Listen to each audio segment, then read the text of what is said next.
मार्च 2025 दिन सोमवार हो गया, हिंदी तिथि चतुर्थी। और आइए बात करते हैं आज के मुख्य समाचार में देश भर की तमाम बड़ी खबरों पर नजर डालते हैं। देखिए दोस्तों, एक तो आज के दिन को वर्ल्ड वाइल्ड लाइफ डे के रूप में मनाया जाता है, यानी विश्व वन्य जीव दिवस, क्योंकि वन है तो जीवन है। और WHO ने आज के दिन को वर्ल्ड हियरिंग डे के रूप में भी घोषित किया हुआ है, यानी विश्व श्रवण दिवस। चलिए आगे बढ़ते हैं खबरों में। देखिए पहली खबर बैंकिंग न्यूज से अच्छी खबर आ रही है। पंजाब नेशनल बैंक ने अपने ग्राहकों के लिए गुड न्यूज दी है। बैंक ने EBLR रेट्स में कटौती की है, हालांकि MCLR रेट को बढ़ा दिया है, लेकिन फिर भी बैंक लोन की EMI पर राहत मिलने वाली है। इसी महीने मार्च 2025 से ही पंजाब नेशनल बैंक ने इन रेटों में कटौती करने का फैसला लिया है। ये देख सकते हैं आप PNB की तरफ से EBLR रेटों में क्या बदलाव किया गया है, और जो MCLR की दरें बढ़ाई गई उससे भी जो पुराने कर्जदार हैं, पुराना लोन लिए हुए हैं, तो उनको तो फायदा ही मिलने वाला है, क्योंकि उनके लोन की EMI कम आएगी। चलिए अगली बड़ी खबर आ रही है। मार्केट रेगुलेटर सेबी की पूर्व प्रमुख माधवी पर चलेगा मुकदमा। शेयर बाजार में धोखाधड़ी के आरोप पर उन पर FIR दर्ज करने के आदेश जारी किए हैं। मुंबई कोर्ट की तरफ से पूर्व सेबी प्रमुख और 5 अन्य लोगों पर ये FIR दर्ज करने के निर्देश जारी किए हैं। 30 दिन के अंदर अंदर रिपोर्ट मांगी है। इन पर आरोप है कि जब ये सेबी प्रमुख थी तब इन्होंने शेयर बाजार में धोखाधड़ी की। एक पत्रकार ने इनके खिलाफ शिकायत की थी। हाल ही में कुछ महीनों पहले आपको पता होगा हिंडनबर्ग ने भी पूर्व सेबी चीफ पर आरोप लगाए थे, तो उसके बाद अब ये मामला कोर्ट तक पहुंच चुका है। वैसे अभी सेबी के नए चीफ नियुक्त हो चुके हैं, तुहिन कांत पांडे। चलिए अगली बड़ी खबर आ रही। उत्तर प्रदेश में सभी एक्सप्रेसवे पर बनाए जाएंगे अस्पताल। मुख्यमंत्री योगी आदित्यनाथ की तरफ से आदेश जारी किया और कहा कि एक्सप्रेसवे के किनारे शराब की एक भी दुकान ना हो। मतलब यूपी सरकार के कुछ नए प्लान है। एक तो सभी हाईवे पर जैसे फूड प्लाजा होते हैं, होटल वगैरह होती है, वैसे ही अस्पताल बनाए जाएंगे, ताकि अगर हाईवे पर किसी का एक्सीडेंट होता है तो तुरंत उन्हें इलाज की सुविधा मुहैया हो पाए। सभी हाईवे पर एम्बुलेंस की तैनाती की जाएगी। ट्रामा सेंटर भी बनाए जाएंगे। इसके अलावा यूपी में अब हाईवे के किनारे शराब नहीं बिकेगी। CM योगी ने सख्त निर्देश जारी करते हुए कहा कि एक्सप्रेसवे के किनारे एक भी शराब की दुकान नहीं होनी चाहिए। यूपी की योगी सरकार ने युवाओं के लिए भी एक प्लान बनाया है। यूपी के युवा बन सकेंगे टेक्नोलॉजी एक्सपर्ट। उत्तर प्रदेश के बड़े शहरों में AI यानी आर्टिफिशियल इंटेलिजेंस लैब स्थापित करने जा रही है योगी सरकार। इन लैब के जरिए यूपी के युवाओं को एडवांस AI टेक्नोलॉजी सिखाई जाएगी, प्रशिक्षण दिया जाएगा, है ना। वहीं एक और प्लान देखिए, ग्राम पंचायत स्तर पर भी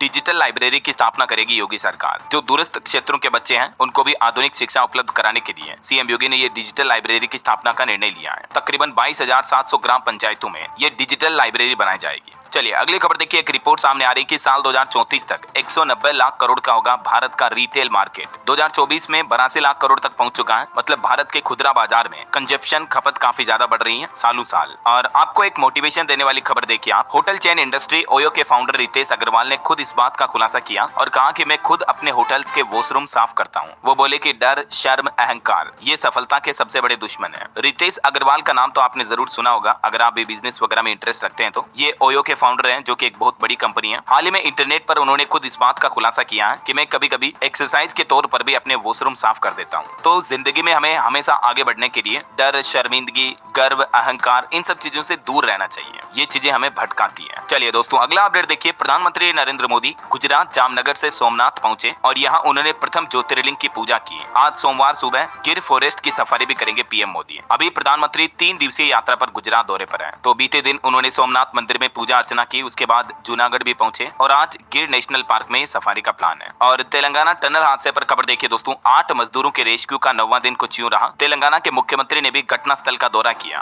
भाजपा बोले कि सरकार की लापरवाही से यह हादसा हुआ। 8 मजदूर फंसे हुए हैं। रेस्क्यू ऑपरेशन को 9 दिन हो चुके हैं, आज 10वां दिन है। और बड़े दुख की बात यह कि अभी भी फंसे मजदूरों से संपर्क नहीं हो पाया है, क्योंकि टनल में पानी, कीचड़ वगैरह बहुत सारी दिक्कतें आ रही है। इस रेस्क्यू ऑपरेशन में सेना, NDRF, SDRF समेत 11 एजेंसियां जुटी हुई है। चलिए अगली बड़ी अच्छी खबर देखिए। मध्य प्रदेश के मुख्यमंत्री डॉक्टर मोहन यादव का बड़ा ऐलान। सिर्फ 5 रुपए में किसानों को मिलेगा बिजली कनेक्शन। 30 लाख सोलर पंप भी देगी MP सरकार। मध्य प्रदेश के मोहन सरकार ने किसान भाई लोगों के लिए कई बड़ी घोषणाएं की हैं, जिसमें सबसे बड़ा ऐलान, किसानों को अब बिजली कनेक्शन के लिए बड़ी धनराशि खर्च नहीं करनी पड़ेगी, बल्कि सिर्फ 5 रुपए में उन्हें नया बिजली कनेक्शन मिल जाएगा। जबकि अभी MP में किसानों को बिजली कनेक्शन लेने के लिए 7,500 रुपए तक खर्च करने पड़ते हैं। इसकी जगह अब सिर्फ 5 रुपए लगेंगे। और इसके अलावा भी राज्य भर में 30 लाख सोलर पंप भी देगी किसानों को MP की मोहन सरकार, है ना। चलिए खबर देखिए। हरियाणा में निकाय चुनाव की वोटिंग संपन्न हुई। 46% रही वोटिंग। नतीजे 12 मार्च को आएंगे। इस सार में कुछ फर्जी वोटर के मामले भी देखे गए। वहीं इधर उत्तर प्रदेश की राजनीति में भी देखिए आप, मायावती ने भतीजे आकाश से उत्तराधिकार छीना। एक साल में दूसरी बार उन्हें उन्हें सभी पद से हटा दिया गया और वो बोली कि मैं जीते जी किसी को अपनी जिम्मेदारी नहीं दूंगी। चलिए खेल समाचार से बड़ी अच्छी खबर आ रही दोस्तों, चैंपियंस ट्रॉफी में भारत आखिरकार सेमीफाइनल में पहुंच चुका है, क्योंकि पाकिस्तान के बाद अब भारत ने न्यूजीलैंड को भी 44 रन से हरा दिया और सेमीफाइनल में अब भारत का मुकाबला ऑस्ट्रेलिया से होगा, जबकि न्यूजीलैंड साउथ अफ्रीका से खेलेगी। चैंपियंस ट्रॉफी का सेमीफाइनल लाइनअप मैच मार्च को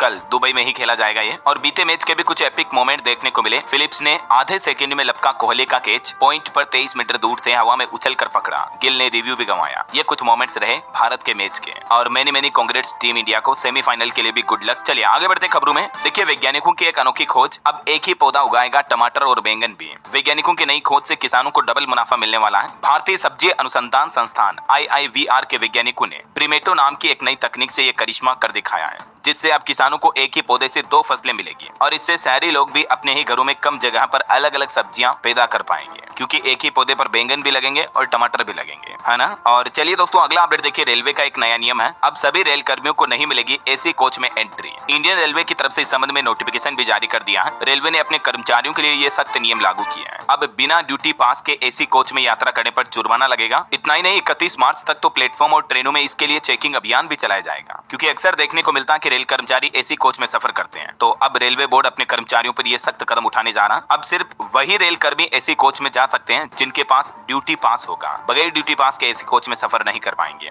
ये रेलवे की तरफ से यात्रियों के लिए भी इस संबंध में एक नई सूचना जारी की है, क्योंकि अभी होली के त्योहार के चलते रेलवे स्टेशनों पर भीड़ भी बढ़ने वाली है। तो इससे पहले ही रेलवे की तरफ से ये नियम जारी किया है। रेलवे ने अपने यात्रियों के लिए भी कुछ नियम लागू किए थे, मैंने आपको DRS न्यूज चैनल पर बताया था इस 1 मार्च के नए नियम वाले वीडियो में। अगर आपने नहीं देखा और आप रेल यात्रा करते हैं तो जरूर ये नियम चेक करके जाएं, है ना। चलिए खबर है, private moon lander blue ghost सफलतापूर्वक चांद पर उतर गया है। चांद के विशाल गड्ढे की जांच करेगा ये। जुगनू की प्रजाति पर रखा इस लैंडर का नाम। एक अमेरिकी कंपनी द्वारा ये चांद पर एक नया सैटेलाइट भेजा गया, जो कि सफलतापूर्वक लॉन्च हो चुका है। और यूपी की एक बड़ी खबर देखिए दोस्तों, अलीगढ़ में पुलिस चौकी में भीषण आग लगी। यार्ड में खड़ी 300 गाड़ियां जलकर राख हो गई। धमाके के साथ फटी गाड़ियों की टंकियां और टायर भी। अलीगढ़ की पनेठी चौकी परिसर में यह आग लगने की घटना देखी गई। और वहीं सरकारी कर्मचारियों के लिए एक और नया आदेश जारी हुआ कि सरकार की अनुमति के बिना अब कोई भी अधिकारी या कर्मचारी गवाही देने अगर कोर्ट पहुंचे तो कार्रवाई होगी। ऐसे कर्मचारियों को TA DA वगैरह का लाभ भी नहीं मिलेगा। हरियाणा सरकार की तरफ से अपने राज्य कर्मचारियों के लिए ये सख्त नया नियम लागू करने का फैसला लिया है। अब मतलब हरियाणा गवर्नमेंट के बिना अनुमति के कोर्ट में जाकर कोई भी कर्मचारी गवाही नहीं दे पाएगा, वरना महंगाई भत्ता, यात्रा भत्ता वगैरह उन्हें नहीं मिलेंगे। सभी मामलों में वीडियो कॉन्फ्रेंसिंग के जरिए ही गवाही होगी। ऐसा। चलिए किसान आंदोलन पर बड़ी खबर आ रही है। किसान नेता डल्लेवाल के समर्थन में अब 100 और किसान करेंगे भूख हड़ताल। खनौरी बॉर्डर पर 96 दिन से डल्लेवाल का जो आमरण अनशन जारी है, तो उनको अब 100 और किसानों का सपोर्ट मिलने वाला है। 5 मार्च को 100 किसान खनौरी बॉर्डर पर 1 दिवसीय भूख हड़ताल रखेंगे। वहीं देखिए बड़ी खबर, बिना हाई सिक्योरिटी नंबर प्लेट वालों की अब खेड़ नहीं, 10 लाख गाड़ियों पर शिकंजा कसा जाएगा। महाराष्ट्र की फडणवीस सरकार की तरफ से यह नया आदेश जारी किया गया है। बिना HSRP वाले वाहनों को अब पकड़ा जाएगा और उन पर सख्त जुर्माना भी लगाया जाएगा। तो आप भी अपनी गाड़ी पर हाई सिक्योरिटी नंबर प्लेट जरूर लगवा लें, क्योंकि महाराष्ट्र सरकार का कहना है कि 10 लाख गाड़ियों पर HSRP नहीं है। इनके लिए ये नई योजना लाने जा रही है महाराष्ट्र गवर्नमेंट, है ना। और नशा मुक्ति अभियान पर बड़ी खबर देखिए, गृह मंत्री अमित शाह का कहना है कि नशीले पदार्थों की तस्करी पर मोदी सरकार सख्त हुई। अमित शाह बोले कि ड्रग मुक्त भारत बनाना ही हमारा संकल्प है। जहां पंजाब समेत कई राज्य सरकारें भी नशे के खिलाफ अभियान चला रही है, इसी बीच अब केंद्र सरकार भी नशे के खिलाफ एक्शन में आई। अमित शाह बोले कि 12 केसों में 29 लोगों को सजा दिलाई, जिनमें से 2 मामले पंजाब चंडीगढ़ के भी रहे हैं। चलिए अगला अपडेट देखिए, हरियाणा के गुरुग्राम में भारत के पहले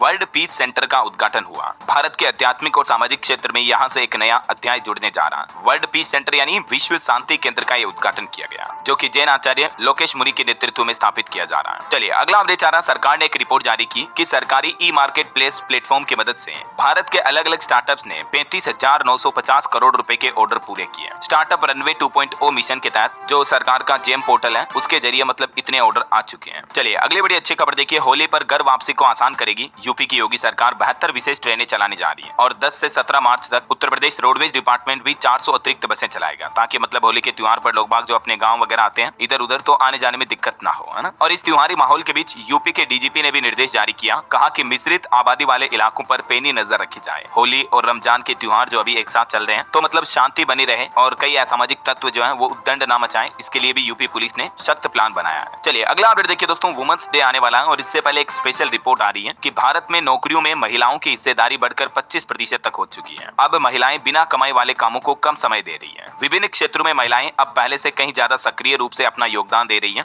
लैंगिक समानता की दिशा में ये एक मजबूत कदम है। सरकार की ओर से जारी हालिया आंकड़े भी आप देख सकते हैं। 2019 से लेकर 2024 में ये हिस्सेदारी बढ़कर 25% हो चुकी है। और राशिफल पर नजर डाल लेते हैं। देखिए, आज 3 मार्च का राशिफल कहता है कि मेष राशि के लोगों को रुका पैसा मिलेगा। मिथुन राशि वालों को भी उम्मीद से ज्यादा ही फायदा मिलने की संभावना है। बाकी कर्क राशि वालों की सैलरी बढ़ सकती है आज। मकर राशि वालों को भी कोई अच्छी खबर मिल सकती है। और भी कुछ अलग अलग राशियों का राशिफल आप देख सकते हैं स्क्रीन पर। और हाँ दोस्तों, आप मुझे कमेंट करके बताइए कि प्रयागराज महाकुंभ के बाद अब महाकुंभ का अगला आयोजन किस राज्य में होने वाला है। कमेंट करके लिखिए। सही जवाब देने वाले लोगों को रैंडमली सेलेक्ट होने पर DLS न्यूज टीम की तरफ से एक शानदार सरप्राइज गिफ्ट जीतने का मौका मिलेगा। और इसी के साथ ही अगर आपको वीडियो अच्छा लगा तो इसे लाइक करना, शेयर भी करना। DLS न्यूज चैनल को सब्सक्राइब करके बेल आइकन जरूर दबा देना रोजाना ऐसी इन्फॉर्मेटिव जानकारियां, महत्वपूर्ण मुख्य समाचार देखते रहने के लिए। ओके, ख्याल रखिएगा अपने आप का, अपने परिवार का। मिलेंगे अगले नेक्स्ट अपडेट में। तब तक के लिए जय हिंद, जय भारत, वंदे मातरम।